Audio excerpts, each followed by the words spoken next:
Hello and welcome to your Ukulele Festival Survival Guide. In this video, we're going to learn about things that you can do to prepare for an ukulele festival, how to make the most of the event, and what you absolutely need to bring in order to have a really positive experience. So let's get started. Just to make this video a little bit more interesting, I'm going to start with something that's not as obvious for what to bring to an ukulele festival, and that would be one of these. This will be handy not only for your nails, but for something else I'll share a little later. When I'm at ukulele festivals, I don't know what it is about being in a workshop that makes me realize that my nails on the fretboard hat are longer than they should be. And asking for a nail clipper from somebody else feels a little personal. As a bonus, take a nail file because sometimes it's just a nail file that you need to get a hard edge out of the way. Now let's talk about something that's more useful that I know that you will use, and that's a ukulele stand. I'm gonna share 3 different ones that, depending on how you're packing, will work for you. Now, one of these is great because they're tall, so your ukulele will be safer. And these are really handy, and this will close whenever you put your instrument inside. So let me show you. So when you put your instrument on it, it'll close and it holds your instrument upright like this. This is a great option. That's one of the stands that I really like. Let me show you another one that really works. Now, let's say you have less space and you need something that's easier to fit, maybe even into a gig bag. Then something like this, it's perfect. All you have to do is take the 2 pieces, intertwine them, and you've got an ukulele stand. I'm gonna try to do this here in the air. Holds your instrument, and it's perfect. Then let me show you one more. This one is from Ohana. I really love this one. So it looks like this when it's collapsed, and then you open it this way and then this way, and now you've got a stand with grips for your instrument not to slide around. You have these to make sure it wouldn't slide forward at all. It sits on the ground like this, and similar to the one I showed before, holds the instrument like that. Now, if you're thinking about traveling with an ukulele, you might be wondering, should I take a baritone, a high G, a low G? So I'm going to give you the answer that I think would be the safest choice, and the safest choice is usually a high G ukulele. Most workshops are probably going to be geared towards high G ukuleles because that's what most people have. However, look at the workshop schedule and see if the teacher or the instructor has specified what type of ukulele they would prefer for each class, because you might see that some instructors are very specific about which instruments they would like to see in their classes. With that said, I think that if you love low G ukulele like I do, it's totally okay to travel with a low G ukulele. You can still learn everything that you need to learn at a workshop. The best answer is travel with the ukulele that you love to play, because you're probably going to go back home and take all of the workshop experience and apply that to the ukulele that you already love. However, one other thing you can do is buy a low G string. So this is the La Bella low G string that I love, and it is sold separately as just a low G string.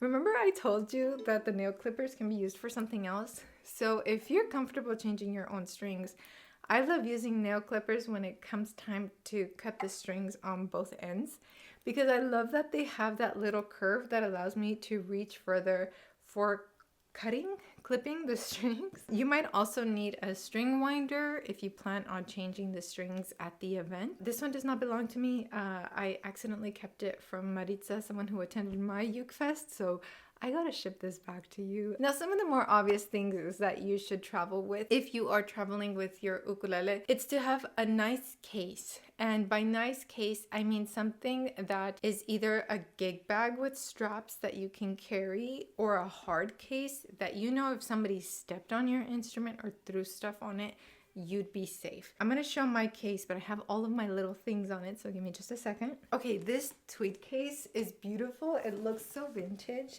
I really like it because I know that it's not the end of the world if somebody steps on the case by accident. I know that my instrument will be safe, you know what I mean?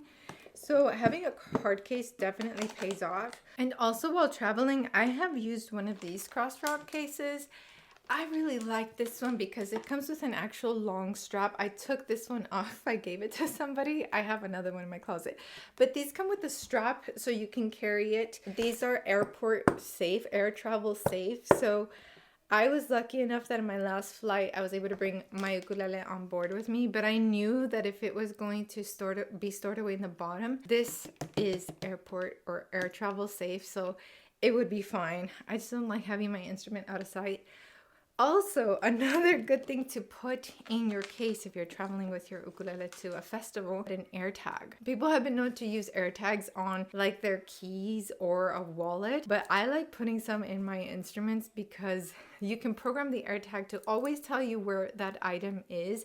Just in case you forget it, leave it somewhere, you can find it super easily. So I do like throwing an air tag into my case. Usually when you go to a workshop, you're given a seat, but not a desk or a stand. So if you can find a stand that you really like, I really like this one by Craft Geek. Okay, so you see that it's smaller than a ukulele in length, and then it opens this way. And this is the stand portion where you would put your music. It does have an attachment available to put a light up here. This one adjusts in height. So right now it would be on the floor and it would be pretty low, which is nice if I don't want to get in the way of students behind me. But you can make this as long as you need to make it. So if you need to be standing up for a performance, that works too, which is why I used this stand during my festival. I'm gonna put it right there so you can see. So that's not the highest height that's available on that one, that's just a really comfortable height for me. Now, one recommendation that I made to some of my students when we were preparing to go to the LA Uke Fest last year was to mark all of your gear with something specific, like get a Sharpie that's like in gold or silver and add your initials to everything. Or what I did was to put stickers from that say my name, like Bernadette Teaches Music, on my stands. I also like my writing utensils to be really different and unique because I want to be able to spot them when I don't have them with me. So this was actually the Uniball, what was it, the stationary winner? Was it last year or this year? I can't remember, but I love these Uniball pens. They're so cute. If you're the kind of person who uses your phone to tune your ukulele, that's what I use. I love the Pano tuner. If you use your phone to tune an ukulele during an ukulele festival, it's going to be difficult to tune if you're around a lot of people because those use sound to tune. I recommend that you have a clip-on tuner in your case, in your bag, in your tote bag with you, so you can get a clip-on tuner that looks different so that you can spot yours right away. I would still add initials or a sticker or something to it, but a clip-on tuner works on vibration, so it doesn't matter if you have somebody screaming next to you. Not that you'll have anyone screaming next to you at an ukulele festival, but you know what I mean. These work on vibration so that when you put it on the headstock of your ukulele, it's going to be able to tell you whether your instrument's in tune or out of tune, just by the vibration that the instrument is making. Now, what if you're thinking, I want to buy an ukulele at the ukulele festival. I don't want to take one with me. How do I go about doing that? If that's the case, then what I recommend you do is see the vendors or the sponsors of the event, because that'll give you an idea of which ukuleles will be there. If you have your eye on a specific model, then I recommend you contact the sponsors or the vendors that will be there. Let them know, hey, I'm interested in this model. I'm not going to travel with an instrument because I want to buy it there. Please have it there for me. This is my name. This is my contact info. With that said, you can actually get an ukulele made for you before an ukulele festival. And what I mean by this is that actually, Ohana Ukuleles, who sell many ukuleles, have now also opened up the custom shop.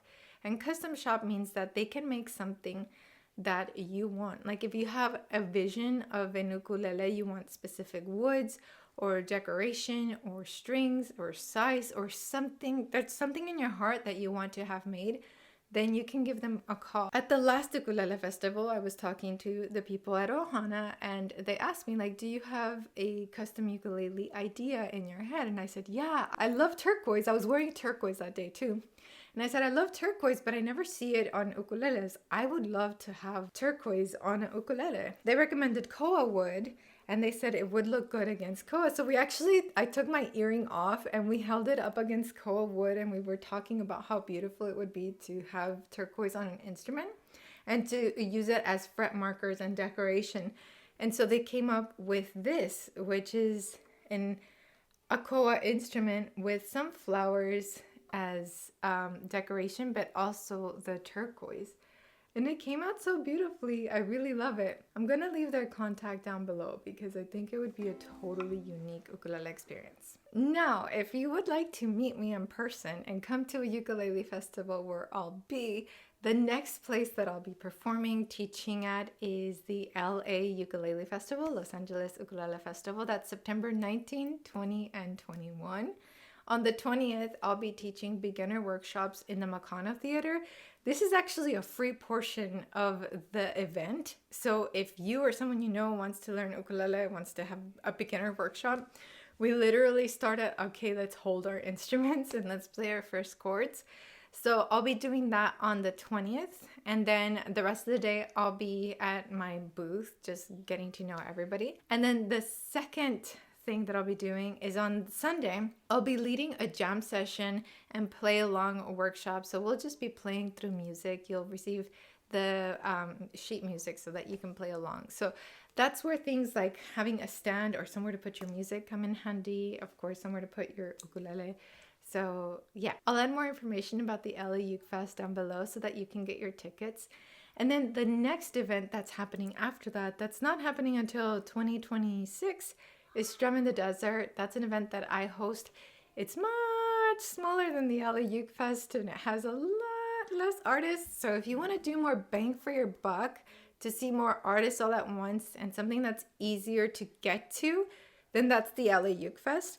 If you'd like something that's really small and intimate, but out in the desert, then I'll put information down below for Strum in the Desert as well. However, if you know about other awesome ukulele festivals, please share them in the comments down below so that other people can learn about a Uke Fest that may be happening around them. Thank you so much for watching. Make some recommendations of what to take with you to a Uke Fest down below, and I'll see you in Los Angeles. Ciao!